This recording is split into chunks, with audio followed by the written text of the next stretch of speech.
back to another episode of Talking Sports with your boy DP. And it's your boy DP here with you, man. And we finna get into these week 11 recaps, man. I gotta talk about my picks over the weekend. It was a rough weekend for your boy. Your boy was 2-3 this weekend, you feel me? 2 wins, 3 losses. I don't know what I was thinking with some of my picks. But on the season, your boy is 25-10. Let me make sure I say my prediction right, because I don't want to be out here lying and stuff. But yeah, feel me, it was a rough weekend this weekend for your boy. I was looking crazy. My team let me down. My Hurricanes let me down. Georgia, I don't know what happened to them, and I don't know what made me go against Alabama when it came to them playing LSU. I don't know what I was thinking when it came to that. But we finna talk about it, man. The first game we finna talk about. Ole Miss handled business, dog. Ole Miss handled Georgia. They took them to the woodshed and whooped them. They tore them up. They tore that ass up, man. They handled business. They was the more physical team. They was the more aggressive team. They was the more dominant team. You would have thought they swapped jerseys before the beginning of the game. But Jackson Dart, he went out a little bit in the beginning, but the backup looked real impressive. I ain't gonna lie. Drove Ole Miss down the field for a touchdown. But Jackson Dart, on the day when he came back in, the young man handled his business. He handled his thing. The young man was 13-22, 199 passing yards, 1 touchdown, 1 INT, but it really didn't hurt him as much. And 8 carries, 50 yards, 6.3 yards a carry, man. But let me tell you, the real story of the day, though, is Ole Miss defense, man. They dominated Georgia. Georgia couldn't do anything. They couldn't run the ball. Carson Beck have just been looking like, I don't know what to call it. He's been looking like Napoleon Dynamite out there this season. He's been looking lost in the sauce. You don't know what's going on out there as of now.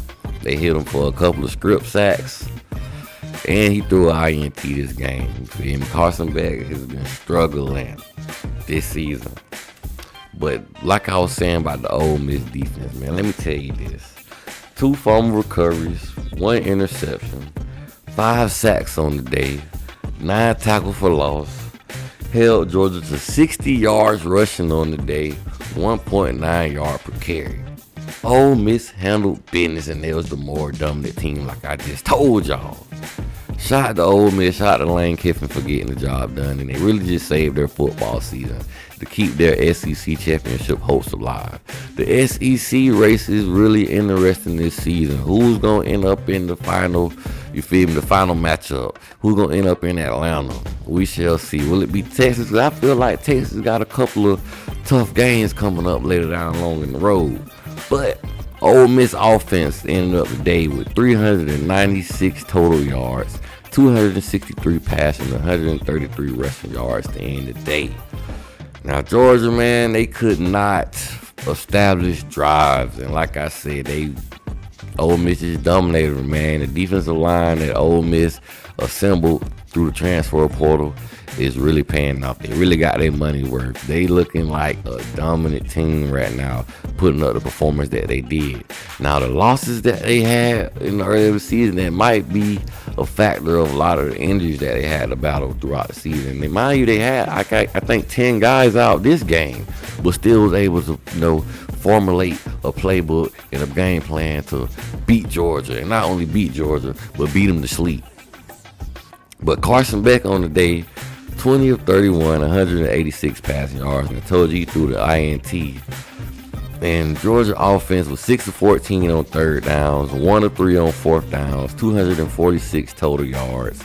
And like I said, they only had 60 rushing yards on the day also, just pitiful. And I'm going to give you the Georgia Bulldogs drive summary to let you understand how much of a domination this game was on the part of Ole Miss.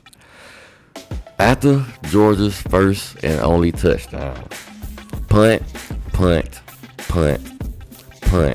field goal, fumble, interception, fumble, turnover on downs. Ole Miss just flat out dominated the Georgia Bulldogs, and that was the story of that game. And I don't see how they feel like Georgia deserved to be number 11 ranked team after a performance like that. What hope did y'all see? Because they're going to play Tennessee next, and Tennessee got some monsters on that defensive line also. Georgia offensive line, sadly, they got a lot of size, but I don't think they got the athleticism. I don't think they got the feet, because they are looking really lackluster this season. If I'm being honest, they can't establish the run game because they can't run the ball. 1.9 yards per rush, that's horrible. The offensive line was getting whooped play in and play out during this game. But, hey man, we're going to see. They're going to keep giving SEC teams favoritism. You feel me?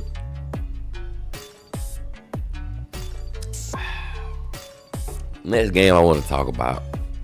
I'm not going to talk about this one long because really, this was a defensive battle. But Indiana versus Michigan. Indiana defeats Michigan 20-15. And what I want to say, this came down to the wire as far as a defensive struggle. Like, if you one of those fans that like to see a lot of passing, a lot of explosive plays, a lot of highlight plays, this ain't a game for you to watch because a lot of defense was played in this game. But what this game proved to me is Indiana can win a tough game, a game that they can't just depend on explosive plays. They got to depend on running the ball and playing good defense. You feel me? And honestly, credit to Michigan for utilizing their game plan and limiting Indiana's offense of being on the field. Because with Indiana offense on the field a lot, they're able to somehow, well, I ain't gonna say somehow, they're able to create explosive plays week in and week out. We've seen this. We've seen how many points these guys can put up. So Michigan played it smart. Feel me? Keep these guys off the field as much as you can. And hell of a performance by the Michigan defense, if I must say. Michigan defense, you know, they had 1 INT, 4 sacks, and 8 tackles for a loss. They was getting after Curtis Roy. They was getting all in his face. They was getting all in his grill, and they was not allowing him to be comfortable to sit back there in the pocket and rip them alive with that RPO offense that they run so beautifully.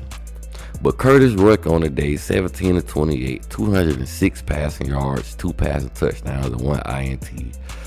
Indiana offense had 14 first downs, 4 of 11 on third downs, 246 total yards on the day, and 40 rushing yards on the day. And Indiana defense was able to create a fumble, recovered that thing, and had 4 tackles for loss. But I gotta give the Michigan Wolverines credit for keeping this thing close.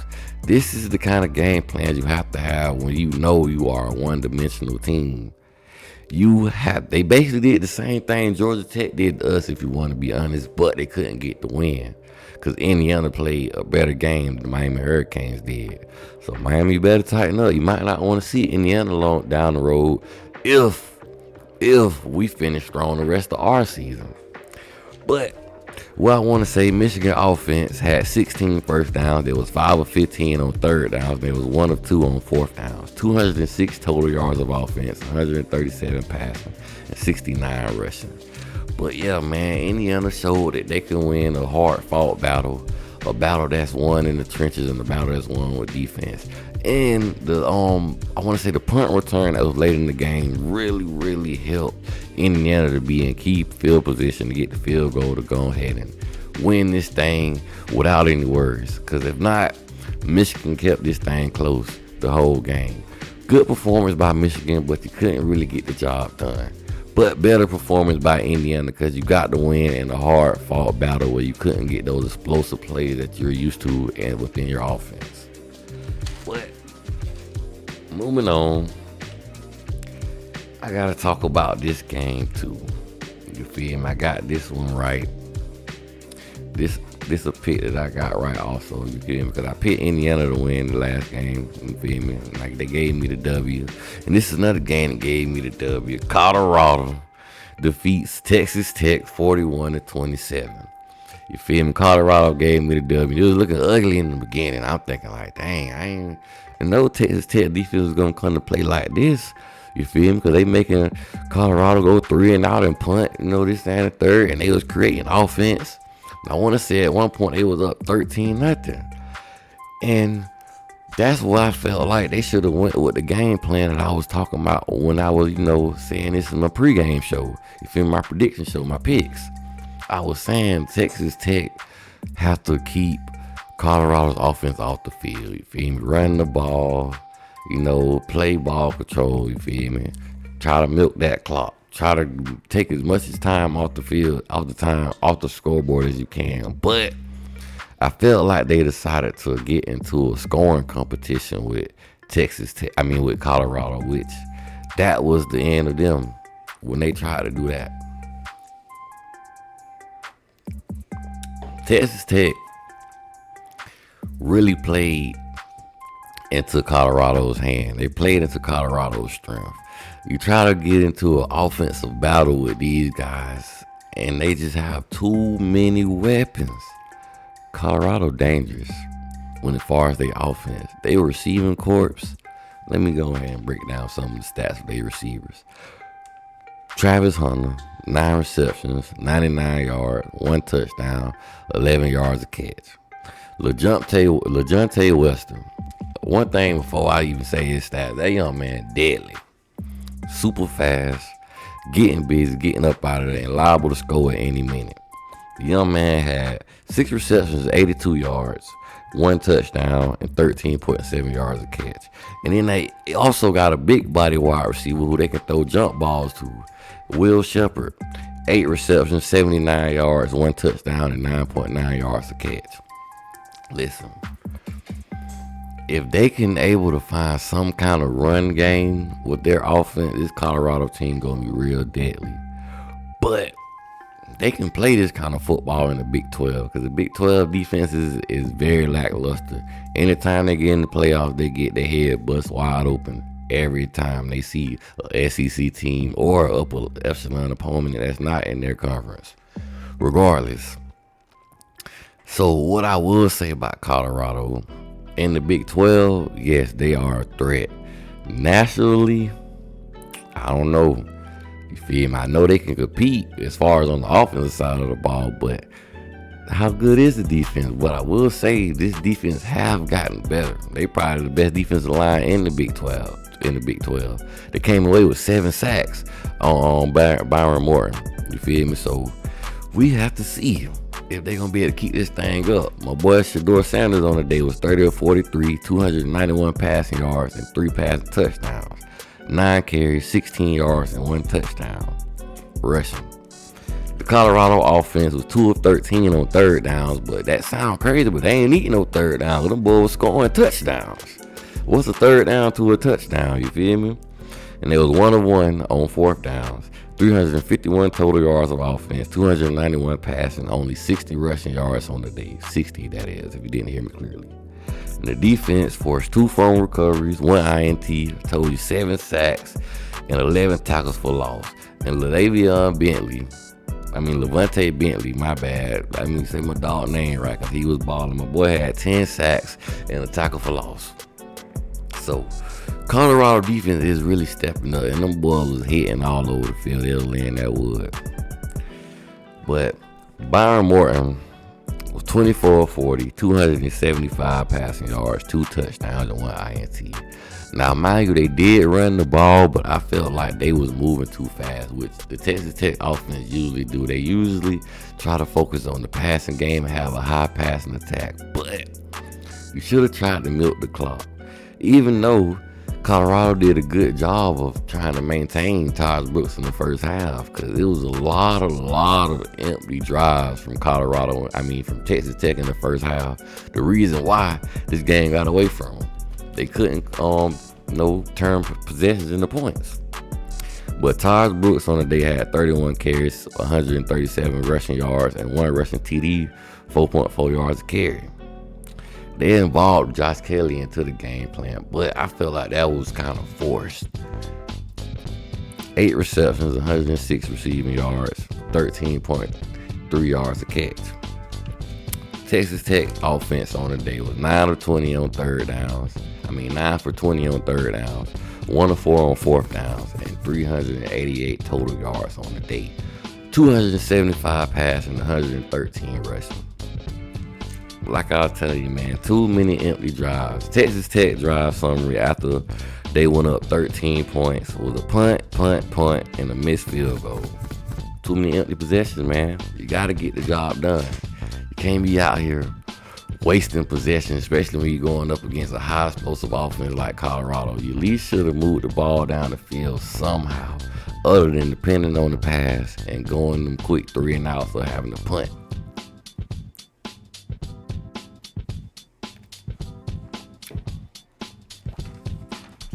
And the last game I'm finna talk about, dog. We got Alabama going down to Death Valley, turning off the lights. It wasn't nobody left in the stadium but the referees and the players by the time that game was over with. Alabama went to LSU and put foot to ass. They just passing out ass whoopings all day long. And that boy Jalen Miro, I said, if you get the version of Jalen Miro that played against Georgia out here, listen, Alabama finna beat the dog shit out of LSU. And that's exactly the version of Jalen Miro that showed up. Jalen Miro on the day, 12-18, 109 passing yards. But the passing yards, that wasn't what was the factor. I told you. Somebody told me Alabama problem is they don't got a running back that lead the nation. A top running back in the nation. I say they do got a top running back in the nation. He's just the quarterback. The man had 12 carries, 185 rushing yards, and 4 rushing TDs, 15.4 yards a carry. Alabama offense, 420 total yards on the day. 109 passing and 311 rushing yards on the day. 6.4 yards per play and 10 of 13 on third down. LSU could not stop them. They didn't have no answer for Jalen Miro or this Alabama rushing attack. I see Kalen DeBoer realizing that you got to run the ball in the SEC. And if you would have did that a lot of the other games, y'all would have probably be undefeated right now. So if Kalen DeBoer decides to start utilizing Jalen Miro and the rest of his running backs and just run this damn ball the rest of the season, because honestly, if we start going back to old school football, playing defense and I formation, 22 personnel, running this bit down people's throat, there's a lot of teams gonna lose because they be basically taking themselves out of the game by continuously passing the ball, getting quick 3 and outs, giving the other team the ball back. That's running the rock. But Alabama defense also came to play for us. 1 fumble, 2 INTs, 2 sacks, and 5 tackles for loss. But like I was saying with LSU, I feel like they should have just leaned on the run game. You came in here and you allowed Garrett Nussmeier to throw the ball 42 times. I told you, you're not going to win this game with Garrett Nussmeier throwing the ball 40 to 50 times. You're not. Garrett Nussmeier, 27 to 42, 239 passing yards, 1 touchdown, 2 INTs.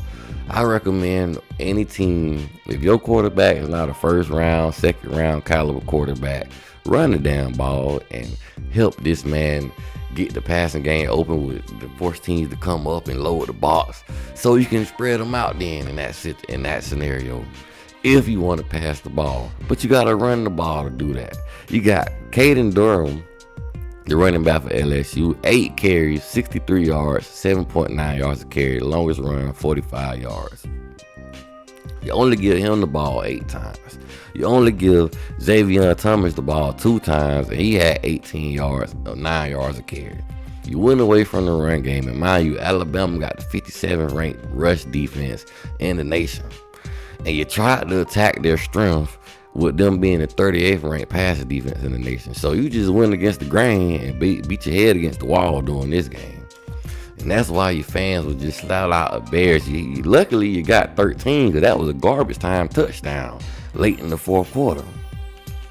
But LSU offense, 343 total yards, 239 passing, 104 rushing, 24 attempts.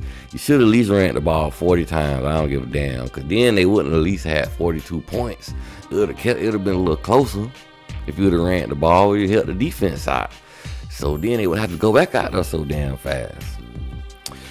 And defense allowed 311 rushing yards, mainly because the offense ain't giving them no help.